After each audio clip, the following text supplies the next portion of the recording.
മനുഷ്യന്റെ ശരീരത്തിൽ ജിന്ന് കയറും. അതിന് തെളിവ് ഇസ്ലാമിക ചരിത്രത്തിലില്ല. സ്വഹീഹായ ഒരു ഹദീസുകളിൽ പോലും മനുഷ്യ ശരീരത്തിൽ ജിന്നുകൾ പ്രവേശിച്ച് മനുഷ്യനെ ബുദ്ധിമുട്ടിക്കുന്ന പലതിലേക്കും ആ കൊണ്ടുപോകുമെന്ന് പറയുന്ന വ്യാഖ്യാനം അള്ളാഹുവിന്റെ പ്രവാചകൻ സല്ലല്ലാഹു അലൈഹി വസല്ലമയോ വിശുദ്ധ ഖുർആനോ നടത്തിയിട്ടില്ല. മറിച്ച് എന്തേ നടത്തിയത്? വസ്വാസ് ഉണ്ടാക്കാൻ പറ്റും. മനുഷ്യ പിശാചുക്കൾക്കും ജിന്നുവർഗത്തിൽപ്പെട്ട പിശാചുക്കൾക്കും അല്ലദീ യുവസ്വിസു ഫീ സുദൂരിൻ നാസ്, മനസ്സിൽ അവന്റെ വസ്വാസ് ഉണ്ടാക്കാൻ പറ്റും. മനുഷ്യന്റെ ശത്രുവെ പറ്റി അറിയണം. അവൻ ഏതെല്ലാം മേഖലയിലൂടെ കടന്നു വരും. കേവലം മാത്രം ശൈത്താൻ ഉണ്ടാക്കുന്നൊക്കെ ചില ആൾക്കാർ പറയണത്. ഇത് പറയിപ്പിക്കണത് ശൈത്താന്റെ പണിയാന്ന് ഓൻ അറിയണില്ല. അതൊരു ശൈത്താനാണ് എന്നാണ് ഡോക്ടർ ഉസ്മാൻ സാഹിബ് ഇതിൽ പറഞ്ഞത്. ചില പ്രാസംഗികന്മാരും ഇറങ്ങിയിട്ടുണ്ട്, അവർക്കൊരു മണ്ണാങ്കട്ട അറിയില്ല.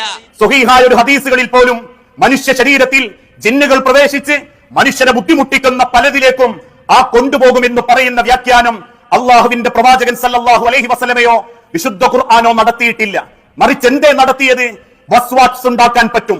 മനുഷ്യ പിശാചുക്കൾക്കും ജിന്നുവർഗത്തിൽപ്പെട്ട പിശാചുക്കൾക്കും അല്ലദീ യുവസ്വിസു ഫീ സുദൂരിൻ നാസ്, മനസ്സിൽ അവന്റെ വസ്വാസ് ഉണ്ടാക്കാൻ പറ്റും.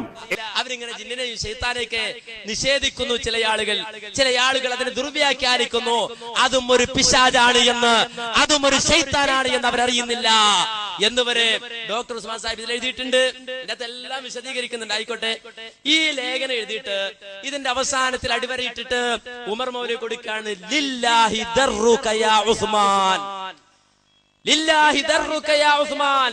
മനുഷ്യന്റെ ശരീരത്തിൽ ജിന്ന് കയറും. അതിന് തെളിവ് ഇസ്ലാമിക ചരിത്രത്തിലില്ല. സ്വഹീഹായ ഒരു ഹദീസുകളിൽ പോലും മനുഷ്യ ശരീരത്തിൽ ജിന്നുകൾ പ്രവേശിച്ച് മനുഷ്യനെ ബുദ്ധിമുട്ടിക്കുന്ന പലതിലേക്കും ആ കൊണ്ടുപോകുമെന്ന് പറയുന്ന വ്യാഖ്യാനം അള്ളാഹുവിന്റെ പ്രവാചകൻ സല്ലല്ലാഹു അലൈഹി വസല്ലമയോ വിശുദ്ധ ഖുർആനോ നടത്തിയിട്ടില്ല. ഒന്നാമത്തെ തഫ്സീറായ തഫ്സീറു തബരി, ഇബ്നു ജരീറിന്റെ തബരി, ആ ഇബ്നു ജരീറിന്റെ തഫ്സീറു തബരിയിൽ വളരെ വ്യക്തമായി രേഖപ്പെടുത്തിയ സംഭവമല്ലേ ഇത്? ഇത് പറയുമ്പോ വേറൊരു സംശയം, എന്ത് ശൈത്താൻ ഇങ്ങനെ രോഗമൊക്കെ ഉണ്ടാക്കും? അങ്ങനെ മുജാഹിദീങ്ങൾ പറയോ? പിന്നെന്താ പറഞ്ഞാൽ എന്താണ്? ഒരു പ്രശ്നമില്ല. ഇത് ഇന്ന് ഇന്നലെ തുടങ്ങിയതല്ല, ഇത് വളരെ മുമ്പ് തന്നെ പറഞ്ഞിട്ടുണ്ട്. എവിടെയാ പറഞ്ഞത്? ശബാബിലാ പറഞ്ഞത്. ആരാ പറഞ്ഞത്? CM മൗലവി. CM മൗലവിയാ പറഞ്ഞത്. ഞാൻ പറഞ്ഞില്ല, പുതിയ ജമിയത്തുൽ ഉലമ, ആ പുതിയ ജമിയത്തുൽ ഉലമയുടെ നേതാവായ CM മൗലവി പറയാണെന്ത്? ശബാബ് 2001 ഡിസംബറിൽ എന്താ പറഞ്ഞത്? മനുഷ്യരെ എല്ലാ ഭാഗത്തു നിന്നും കാണുകയും അതുപോലെ അവരിൽ പ്രവേശിച്ചവന്റെ ചിന്തയെയും മനസ്സിനെയും സ്വാധീനിച്ചും കബളിപ്പിച്ചും തെറ്റായ വിശ്വാസം ജനിപ്പിക്കുകയും ചെയ്യുന്ന കൂട്ടുകാരനെയാണ് മേൽവചനങ്ങൾ അനാവരണം ചെയ്യുന്നത്. അടുത്ത വാചകം ശ്രദ്ധിച്ചോ. വിഭ്രാന്തി, ഉന്മാദം, ഭയം, വ്യാധികൾ തുടങ്ങിയ ഭവിഷ്യത്തുകൾ പിശാച് അഥവാ ഇബ്ലീസ് ഉണ്ടാക്കി തീർക്കുമെന്നും അതിൽ നിന്നുള്ള പൂർണ്ണമോചനം അല്ലാഹുവിൽ പൂർണ്ണ സമർപ്പണവും വിശ്വാസവുമാണെന്നും ഇസ്ലാം പഠിപ്പിക്കുന്നു. മനുഷ്യന്റെ ശരീരത്തിൽ ജിന്ന് കയറും. അതിന് തെളിവ് ഇസ്ലാമിക ചരിത്രത്തിലില്ല. ഇസ്ലാം പഠിപ്പിക്കുന്നു പിശാച് എന്തൊക്കെ ഉണ്ടാക്കും? വിഭ്രാന്തി ഉണ്ടാക്കും, ഉന്മാദമുണ്ടാക്കും, ഭയമുണ്ടാക്കും, വ്യാധികൾ ഉണ്ടാക്കുമെന്ന് ഇസ്ലാം പഠിപ്പിക്കുന്നുവെന്ന് CM മൗലവി, ആലുവയിലുള്ള CM മൗലവി, മടവൂരി ജമിയത്തുൽ ഉലമയുടെ നേതാവായ CM മൗലവി ശബാബിൽ തന്നെ എഴുതിയിട്ടു. ശബാബ് മാത്രമല്ല, അന്ധവിശ്വാസങ്ങളുടെ ലോകം എന്ന് പറയുന്ന പുസ്തകം അത് പ്രസിദ്ധീകരിച്ചത് യുവതയാണ്. ആ യുവത പ്രസിദ്ധീകരിച്ച അന്ധവിശ്വാസങ്ങളുടെ ലോകം എന്ന് പറയുന്ന പുസ്തകത്തിന്റെ 93-ാമത്തെ പേജിലും ഈ കാര്യം തന്നെ ആവർത്തിച്ച് പറയുന്നുണ്ട്. മനുഷ്യന്റെ ശരീരത്തിൽ ജിന്ന് കയറും. അതിന് തെളിവ് ഇസ്ലാമിക ചരിത്രത്തിലില്ല. മുജാഹിദ് പ്രസ്ഥാനത്തെ സംബന്ധിച്ചിടത്തോളം അത് പഠിപ്പിക്കേണ്ട കോലത്തിൽ, പഠിപ്പിക്കേണ്ട രൂപത്തിൽ കൃത്യമായി പഠിപ്പിക്കുന്നു മുജാഹിദ് പ്രസ്ഥാനം. അത് ഇന്നല്ല, ഇന്നലെയല്ല, മിനിഞ്ഞാന്നല്ല, 4-ാം നാളല്ല. മുജാഹിദ് പ്രസ്ഥാനം എന്നുണ്ടായോ അന്ന് മുതൽ ഇന്ന് വരെ പഠിപ്പിച്ചിട്ടുണ്ട്. ഇത് ഞാൻ പറയുമ്പോ വെറുതെ പറയല്ല. നിങ്ങൾക്ക് 2 പുസ്തകം ഞാൻ ഇപ്പൊ പരിചയപ്പെടുത്താം. ഒന്ന് മൊയ്തു മൗലവി എഴുതിയ പുസ്തകമായിരുന്നു. മൊയ്തു മൗലവി. ഈ മൊയ്തു മൗലവിയുടെ പുസ്തകം ജമാഅത്തെ ഇസ്ലാമി പുറത്തിറക്കിയതാണ്. ജമാഅത്തെ ഇസ്ലാമി നേതാവായിരുന്ന മൊയ്തു മൗലവി, അദ്ദേഹം ഈ പുസ്തകം ഇറക്കിയെന്ന് മാത്രമല്ല, അദ്ദേഹത്തിന്റെ അനുഭവങ്ങൾ ഇതിൽ ഒരുപാട് പറയുന്നുണ്ട്. അതിന്റെ അകത്ത് ചാത്തനെയും അതുപോലെ തന്നെ പോത്തനെയും ഒക്കെ വിശദീകരിക്കുന്നുണ്ട്. അതുപോലെ സമൂഹത്തിൽ നടപാടിയിരുന്ന ജിന്നുവാദ അതുപോലുള്ള പ്രവർത്തനങ്ങളെ സംബന്ധിച്ച് പറഞ്ഞിട്ടുണ്ട്.